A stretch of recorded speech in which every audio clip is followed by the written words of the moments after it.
Herkese salam. Bu videomuzda atomun quruluşundan və dövrü sistemindən danışacağım. İlk öncə başlamaq istəyirəm atom və molekul anlayışlarından. Maddələr bilirsiniz ki, atomlar və ya molekullardan təşkil olunub və atom müsbət yüklü nüvə və onun ətrafında energetik təbəqələrdə daim hərəkət edən elektronlardan ibarətdir. Nüvə isə proton və neytronlardan təşkil olunub. Protonlar müsbət yüklüdür. Neytronlar yüksüzdür. Elektronlar isə mənfi yüklüdür. Yəni, biz buradan nəticə çıxara bilərik ki, həmin bu nüvənin yükü protonların hesabına yaranır və nüvəyə də müsbət yüklü deyə bilərik. Daha sonra keçirik digər hissəyə. Digər hissədə artıq biz nisbi atom kütləsindən və ya kütlə ədədindən, proton və neytronların saylarından danışacağıq. Tutaq ki, sizə bir X elementi verilib. Kütlə ədədi hər zaman elementin sol yuxarı hissəsinə yazılır. AR olaraq işarə olunur. Neytron sol orta hissəsində, proton isə sol aşağı hissəsində yazılır. Elektronlar isə sağ aşağı hissəsində işarə olunur. Bizdə AR nisbi atom kütləsi adlanır. Yəni biz elementin kütləsini bu ədədlə ifadə edirik. Məsələn, nümunə desəm, kalium elementidir. Bizdən kütlə ədədini tapmağımızı istəyir. Neytron sayımızı 20, proton sayımızda 19 verib. AR-i tapmaq üçün proton və neytronu toplamamız lazımdır. Yəni AR bərabərdir 20 üstəgəl 19 bərabər olacaq 39. Deməli, kalium elementinin nisbi atom kütləsi 39 imiş. Bir başqa nümunəyə baxsaq, məsələn, kuprum elementi. Bu zaman bizə nisbi atom kütləsini verib 64. Neytronun sayını tapmağımızı istəyir, protonun sayını da verib 29. Protonun sayını necə taparıq? Kütlə ədədindən 64-dən çıxarıq protonun sayını 29-u. Bərabər olacaq 35. Sonuncu nümunə bizdən proton sayını tapmamızı istəyir. Neytronun sayını verib 14, kütlə ədədini verib 27. Proton sayını tapmaq üçün kütlə ədədindən neytronun sayını çıxmalıyıq. Edəcək 13. Nümunələrimiz bu qədər idi. İndi isə keçirik izotoplar və iyonlar anlayışına. İzotop o deməkdir ki, nüvəsinin yükü eyni. Kütlə ədədləri müxtəlif olan eyni atomlara izotoplar deyilir. Yəni, daha sadə formada desəm, izotoplar proton sayı eyni olan elementlərə deyilir.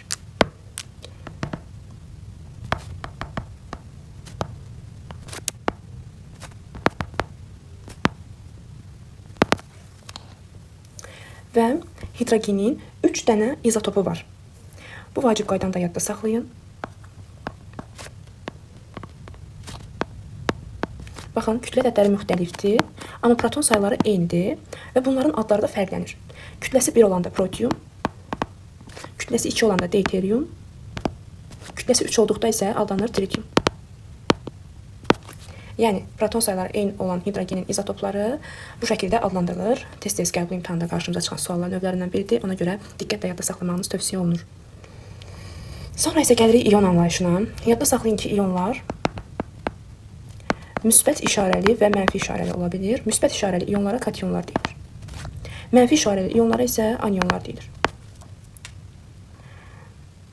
Və iyonun sayını tapmaq üçün, iyonun daha doğrusu yükünü tapmaq üçün biz protondan elektronu çıxırıq.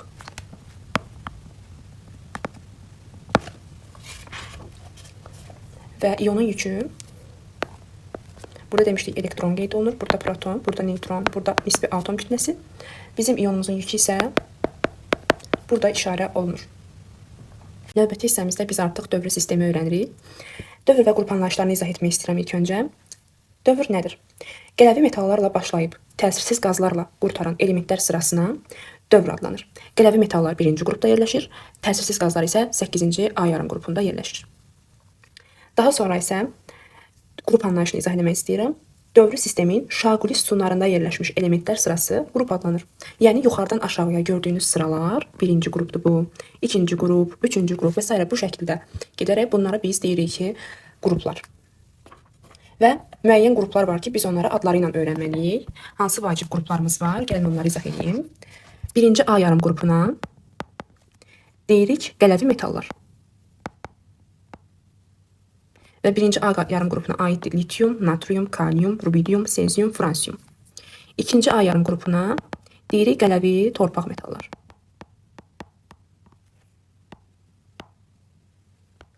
İkinci qrupa aiddir berilyum, magnezium, kalsium, stronsium, barium və radium. Növbəti vacib qruplarımızdan biri də 7-ci qrupdur. 7-ci A yarım qrupunu adlandırırıq halogenlər. Və 7-ci A yarım qrupuna aiddir flor, xlor, brom, yod, astatium. Və son olaraq biz öyrənirik 8-ci A yarım qrupunu. Biz bu qrupu adlandırırıq təsirsiz qazlar. İkinci adı da nəcib qazlardır. Nəcib qazlara aiddir helium, neon, argon, kripton, ksenon, radon. Və hər qrup gördüyünüz kimi A və B yarım qruplarına bölünüb. Biz A yarım qruplarına əsas yarım qruplar deyirik. Yəni əsasən biz əsas yarım qrupdakı elementlərə fikir veririk. Ümumiyyətlə əlavə yarım qrupdan elementləri çox az nadirən istifadə edirik. Məsəl üçün kuprumdur, argentiumdur, aurumdur, zinkdir. Bunlar sizin tez-tez qarşınıza çıxacaq. Amma digər qruplardakı əlavə yarım qrup elementlərini o qədər də çox istifadə eləmirik. Sonra isə biz keçid alırıq elektron orbitallarına. Elektron orbitalları nədir? Biz orbitalları 4 yerə bölürük. S, P, D və F orbitalları. S orbitalı sxematik olaraq dairə şəklində ifadə olunur. Bu S-dir. Və hər bir orbitalı xana şəklində göstərilir. Yəni, bir balaca xana. P orbitalına gəldikdə isə hantelə bənzər buludları elə bil əmələ gətirən bir quruluş çəkirik. Sonsuzluq işarəsinə də oxşuyur. Biraz səliqəsiz çəkdimsə üzürlü sayın. Və P orbitalında da 3 xana mövcud olacaq. Və P orbitalında da 3 xana mövcud olacaq. Sonra keçirik D orbitalı və F orbitalına. Onların quruluşlarına çox fikir verilmir. Sadəcə xanalarla ifadəsinə diqqətlə baxırıq. D orbitalı 5 dənə xana ilə ifadə olunur. F orbitalı isə 7 dənə xana ilə ifadə olunur.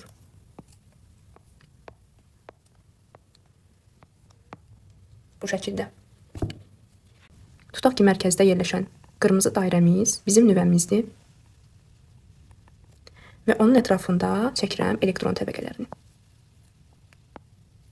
Bu şəkildə. Yəni səliqəsiz çəkdim. Bunu siz planetlər sisteminə bənzədə bilərsiniz. Necə? Mərkəzdəki qırmızı nüvəmiz bizim günəşimizdir və onun ətrafında fırlanan planetlərin də hər öz orbitləri olur və o xəttlər də elektron təbəqələrini də əvəz edirik biz orbitlərlə. Ən yaxın təbəqəyə, günəşə ən yaxın, yəni nüvəyə ən yaxın təbəqəyə mən deyirəm birinci elektron təbəqəsi. Növbəti ikinci, daha sonra isə üçüncü.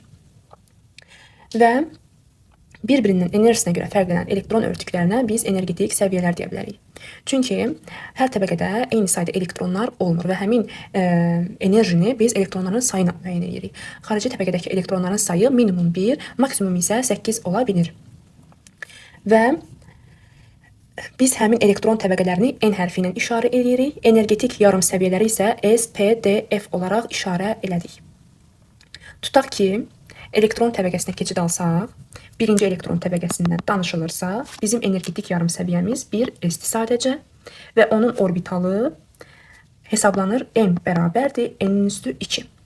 Və biz N üstü 2-ni hesablayanda 1-in üstü 2-ni hesablayırıq. Yəni bir dənə orbitalımız olmuş olur. Və bu yarım səviyyəyə maksimum 2 dənə elektron yerləşdirə bilərsən. Elektronların sayı maksimum 2 ola bilər. Sonra keçirəm ikinci yarım səviyyəyə. Bizim ikinci yarım səviyyəmizdə yerləşir 2S və 2P. 2S'i bir xana ilə ifadə edirik. Bunu bayaq demişdim. 2P'ni isə 3 xana ilə. Və burada yerləşə biləcək maksimum elektron sayı birində 2, birində də 6-dır. Cəmi isə 8 elektron olmuş olur. N bərabərdir 3 olsa, biz artıq 3S, 3P və 3D'yə baxırıq. S 1 xanadır, P 3 xanadır, D isə 5 xanadır. Və demişdik ki, S-ə 2, P-yə 6, D-yə isə 10 elektron uyğun gəlir. Cəmi isə 18 elektronu olmuş olur. Artıq 4-cü yarım səviyyədə isə, daha doğrusu 4-cü elektron təbəqəsində N bərabərdir 4. Biz 4S, 4P, 4D və 4F'i öyrənirik. S 1 xana ilə, P 3 xana ilə, D 5 xana ilə, F isə 6 xana, 7 xana ilə ifadə olunacaq. Bu şəkildə. Və S-də 2 elektron, P-də 6, D-də 10, F-də isə 14 elektron olmuş olacaq. Və biz bunları toplasaq 18 üstəgəl 14, 32 elektronumuz olacaq. Yəni qısacası bu ifadəni daha da qısaldıb cəmləşdirsək, X elementində birinci elektron təbəqəsində 1s2, ikinci elektron təbəqəsində 2s2, 2p6, üçüncü elektron təbəqəsində 3s2, 3p6, 3d10, dördüncü elektron təbəqəsində isə 4s2, 4p6, 4d10 və 4f14 yerləşəcək. Yəni ardıcıllığımız bu şəkildədir. S-dən P-yə, P-dən D-yə, D-dən də F-ə. Bəs biz bu energetik səviyyə və yarım səviyyələrin elektronla dolma ardıcıllığını necə ifadə edirik? Bu şəkildə. İlk öncə 1s2-miz gəlməlidir. Sonra 2s2, 2p6, 3s2, 3p6, 3d-yə keçmirik. 3p6-dan sonra yadınızda saxlayın 4s2 yazırıq. Sonra 3d-ni yazırıq. 3d10, 4p6. Bu şəkildə bizim dolma ardıcıllığımızdır. Misal, tutaq ki, 8 protonu olan oksigenin elektron konfigurasiyasını qurmalıyıq. Yəni dolma ardıcıllığını yazmalıyıq. 8-i açsaq, ilk öncə yazacaq 1s2, 8-dən 2 elektronu çıx. Yerdə qaldı 6. 6 dənə elektronu paylamalıyıq 2s-dən 2p-yə. 2s2, 2p4. Baxın, cəmləsəniz 2 üstəgəl 2 üstəgəl 4 eləyəcək 8. 1s2, 2s2, 2p4 açılışı da oksigenin elektron konfigurasiyası oldu. Qısa elektron formulu isə 2s2, 2p4 olacaq. Biraz çətin nümunəni deyim. Ferium. 26 protonu olan feriumu açsaq, 1s2, 2s2, 2p6, 3s2, 3p6. Artıq 3p6-da qaldıq. Bizə lazımdır 8 dənə elektronu doldurmaq. 3p6-dan sonra biz nəyi yazırdıq? Baxın, 3p6-dan sonra biz yazırdıq 4s2-ni. Deməli 4s2 yazıram. Sonra isə 3d-ni doldururam. Qısa elektron formulumuz isə 4s2, 3d6 olacaq. Sonra sizə xanaların elektronla doldurulmasını izah etmək istəyirəm. Yanınızda saxlayın ki, xananı ikisi də aşağı tərəfə baxan elektronla doldurmaq olmaz, yaxud ikisi də yuxarı tərəfə baxan elektronla doldurmaq olmaz. Bunların hər biri yanlış ifadələrdir. Amma biri yuxarı, ilk olaraq yuxarı baxan çəkilməlidir, sonra aşağı baxan çəkilməlidir. Bu isə tamamilə doğru yazılmışdır. Bir başqasını izah edəsəm, tutaq ki, p orbitalıdır, 3 dənə xanamız var. Hər birinə tək elektron tutaq ki, yerləşdirilməlidir. Siz birincisini yuxarı, digərlərini aşağı çəkə bilmərsiniz. Bu yanlış ifadədir. Və yaxud da ilkini doldurub, 2 dənə elektron yazıb, növbətiyə bunu da qoya bilmərsiniz. Mütləqdir ki, hər birinin birinci elektronu dolsun, ondan sonra siz ikinciləri düzməlisiniz. Ona görə bu da yanlış ifadədir. Bəs doğrusu necə olacaq? Doğrusu bu şəkildə. Yuxarı baxan birinciləri düzməlisiniz.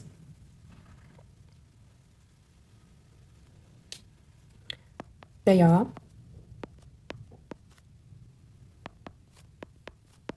sonra artıq qalan elektronu bunun yanına düzə bilərsiniz aşağı formada. Həmçinin bunu da. Yəni doldurma qaydası belədir. Birinci yuxarı baxan elektronlar, sonra isə artıq qalırsa aşağı baxan elektronları düzməliyik. Bunlar da doğru ifadələrdir. Məsəl üçün bir element üzərində izah eləsəm, P15 elementi. Elektron konfigurasiyamız 1s2, 2s2, 2p6, 3s2, 3p3'dür. Burada da yekunlaşır. 1s2-ni necə doldurarıq? Bir xana çəkərik və onun elektronlarını düzərik. 2s2-ni necə doldurarıq? Elə həmin qaydada. 2p6-da artıq 3 dənə xana çəkərik və altını doldurarıq. Birinci yuxarı baxanları, sonra aşağı baxanları. 3s2-də bayaqkilər kimi, 3p3 isə artıq ancaq birinci yuxarı baxanları qeyd edirik. 3 dənə elektron tamamlandı. Artıq növbətisi yoxdur deyə biz artıq aşağı baxanları qeyd eləmirik. Doldurulma da bu şəkildədir. Sonra isə bizim bir qaydamız var. Elektron sıçrayışı. Elektron sıçrayışı yalnız xrom və misdə həyata keçirilir. Xrom 24 elektronu olan elementdir. Mis isə 29 protonu olan elementdir. Bəs elektron sıçrayışı necə baş verəcək? Elektron konfigurasiyasını yazıram. 1s2, 1s2, 2s2, 2p6, 3s2, 3p6, 4 normalda 4s2, 3d4 olmalıdır. Amma elektron sıçrayışı baş verdiyinə görə s1 dənə elektronu verəcək d-yə olacaq 4s1, 3d5. Yəni normal 24 xromun formulu belə yox, bu şəkildədir.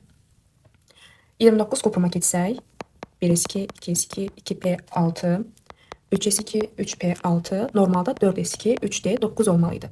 Amma bir elektronu sıçrayıb d tərəfə, ona görə bu yazılış səhvdir. 3p6-dan sonra yazmalısınız 4s1, 3d10. Bu yazılış isə düzgündür.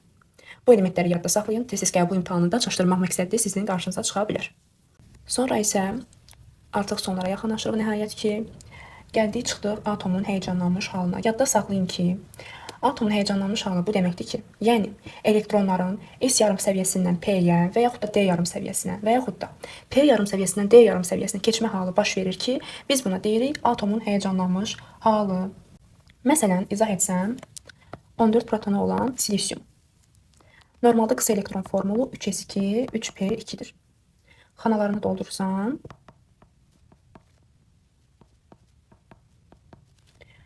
həyəcanlanmış halda isə dedik axı S-dən P yarım səviyyəsinə keçə bilər. Yəni 2 bir dənə elektronunu verəcək P-yə. Yəni bizim elektron konfigurasiyamızın qısa halı olacaq 3s1, 3p3 və boş yer var bizim xanamızda. Onu doldurmuş olacağıq. Artıq S bir dənə elektron verdi deyə ona bir dənə elektron yazırıq. Görürsünüz, buradakı bir elektron gəldi bura. Gəlib bura dolub. Və biz buna deyirik həyəcanlanmış hal. Bizdə həyəcanlanmayan yalnız 3 dənə elementimiz var. Çünki niyə? Çünki onların boş orbitalı yoxdur. Bu şəkildə boş orbitalı yoxdur deyə biz onları həyəcanlandırmırıq. Bu elementlərə aiddir fon elementləri. Mən daha rahat yadda qalsın deyə fon elementləri deyirəm. Bəzi kitablarda NOF kimi verilir, nə bilim NFO kimi verilir. Amma məncə rahat yadda qalması üçün fon elementləri deməyiniz məsləhətdir. Yəni azotda 7 dənə proton var, oksigenda 8 dənə proton var, florda isə 9 proton var və heç birində boş orbital yoxdur. Buna görə də həyəcanlana bilmirlər. Yəni biz onları həyəcanlandıra bilmərik. Elementlərin dövrü sistem cədvəlində yerinin müəyyən edilməsi. Adətən bunun üçün biz qısa elektron formulundan istifadə edirik. Məsələn, sizə verilib NSX qısa elektron formulu verilibsə, buradakı N yerləşdiyi dövrü, X isə qrupu müəyyən edəcək. Tutaq ki, bir nümunə 3s2 verib sizə ki, bunun dövrü sistemdə mövqeyini müəyyən edin. Deməli, bizim elementimiz 3-cü dövr, 2-ci əsas yarım qrup elementidir.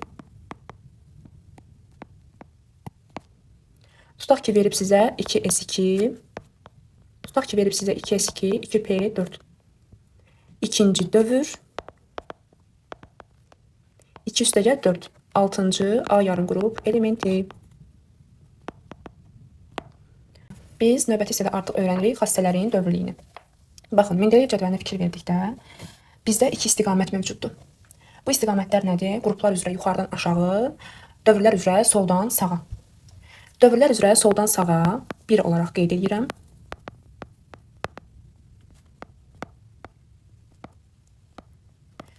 Bir istiqamətində yadınızda saxlayın ki, radius azalır. Yəni dövrlər üzrə soldan sağa radius azalır. Ona da aşağı ox qoyuram. Metallıq xassəsi azalır.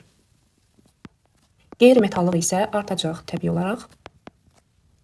Sonra iyonlaşma enerjisi artacaq.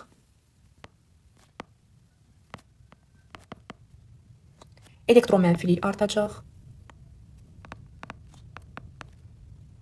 Energetik təbəqələrin sayı dəyişmir, ona görə yazmıram.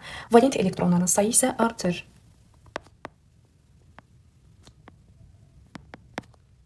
Bəs ikinci istiqamət olan qruplar üzrə yuxarıdan aşağı hansı xassələr dəyişəcək? Onları da burada qeyd edəcəm. Yuxarıdan aşağı. Bu zaman bizim radiusumuz artır. Metallıq xassəmiz artır. Qeyri-metallıq azalır. İyonlaşma enerjisi azalır. Sonra elektromənfilik azalır. Energetik təbəqələrin sayı artıq burada artır deyə qeyd edirəm. Valent elektronların sayı isə dəyişmir.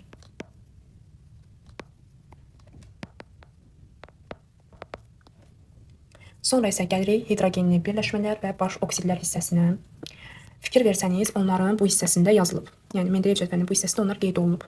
Bəs bunları necə daha rahat yadda saxlayaq? Onun üçün mən bir də o hissəni yazıb sizin üçün izah edəcəm.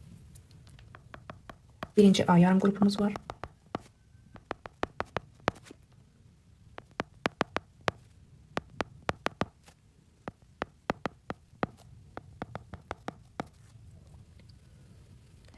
Birinci A yarım qrupu hidrogenlə əmələ gətirir RH tipli birləşmə. İkinci A yarım qrupu RH2, üçüncü A yarım qrupu RH3. 4-də artıq RH4, get-gedə isə azalacaq RH3, RH2 və RH. Bu hissələri biz ayırırıq bir xətlə. Niyə? Çünki bu hissə uçucu olmayan birləşmələrdir.